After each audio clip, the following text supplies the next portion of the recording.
Halo, perkenalkan nama saya Sela Maya dengan NIM. Saya dari kelas Amerika Latin, Hubungan Internasional A. Indralaya. Di sini saya akan menjelaskan bagaimana sih sejarah Amerika Latin menuju kemerdekaan dan pasca kemerdekaan mereka tuh. Amerika Latin, sebuah wilayah yang penuh dengan kekayaan budaya dan sumber alam. Itu adalah salah satu tempat paling signifikan dalam sejarah di dunia ini. Namun, selama berabad-abad pun, tanah ini masih berada di bawah kekuasaan kolonial Eropa. Bagaimana sih perjuangan rakyat Amerika Latin untuk mencapai kemerdekaannya, dan apa aja sih tantangan yang mereka hadapi di bawah ini? Mari kita lihat perjalanannya. Nah, ini adalah gambaran peta Amerika Latin. Amerika Latin adalah sebuah untuk wilayah benua Amerika yang sebagian besar pendudukannya merupakan penutur asli bahasa-bahasa Roman, yang merupakan bahasa-bahasa turunan dari bahasa Latin. Nah, dalam penjajahan dan kolonialisme Amerika Latin, sejak abad ke-16, bangsa Spanyol dan bangsa Portugis menjajah sebagian besar wilayah Amerika Latin. Mereka menaklukkan peradaban asli seperti Aztec, Inca, dan Maya untuk mengeksploitasi sumber daya alam mereka dan mendirikan sistem sosial yang menindas masyarakat pribumi dan budak Afrika. Kolonialisme Eropa pun membawa kekayaan besar bagi benua Eropa, tetapi bagi rakyat Amerika Latin itu adalah masa yang penuh penderitaan. Selain itu juga gelombang revolusi kemerdekaan mereka pun yang terjadi pada awal abad ke-19, yang dimana itu di tengah pengaruh pencerahan dan revolusi di Eropa dan Amerika Utara. Gelombang perlawanan pun mulai muncul di Amerika Latin, seperti pemberontakan pertama yang terjadi di Haiti pada tahun 1791, di mana perlawanan budak yang dipimpin oleh Toussaint Louverture yang mengakhiri kekuasaan Prancis di wilayah itu.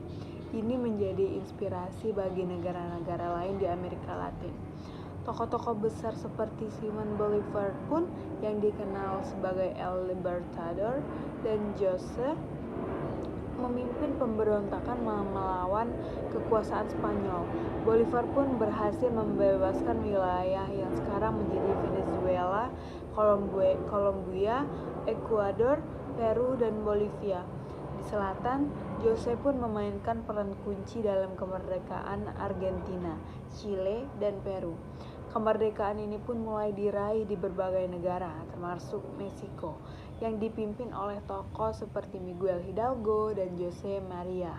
Nah, kemerdekaan pun tidak serta-merta membawa stabilitas politik dan sosial. Banyak negara baru yang menghadapi masalah besar. Amerika Latin pun terpecah menjadi berbagai negara yang berbeda, seringkali dengan batas-batas yang tidak jelas, konflik internal, perang sipil, dan persaingan antara kaum konservatif dan liberal mendominasi pun era pasca kemerdekaan mereka. Sebagai contohnya pun seperti di Venezuela, Colombia, Meksiko, perjuangan politik mereka tuh sering berujung pada kekerasan. Selain itu juga pengaruh luar masih tetap kuat. Inggris, Prancis, dan Amerika Serikat pun mulai berusaha untuk memperluas pengaruh ekonomi dan politik mereka di wilayah ini. Meski demikian, kebangkitan identitas nasional pun mulai terbentuk dan negara-negara di Amerika Latin pun perlahan mulai menstabilkan pemerintah mereka. Sistem pemerintahan yang seringkali tidak stabil pun mengakibatkan beberapa negara jatuh di bawah kontrol diktator militer atau yang disebut dengan caudillos, yang memimpin dengan tangan besi.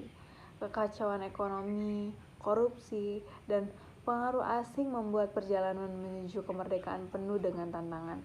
Meski demikian, beberapa negara Amerika Latin mulai memperkenalkan reformasi, membangun infrastruktur, dan memajukan sistem pendidikan serta kesehatan di pertengahan hingga akhir abad ke-19.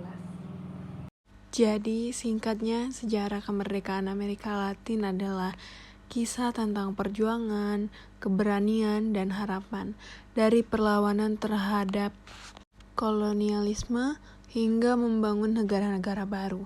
Saat ini, negara-negara Amerika Latin terus berjuang untuk demokrasi, hak asasi manusia, dan kesejahteraan masyarakatnya. Inilah kisah kemerdekaan yang terus menginspirasi dunia.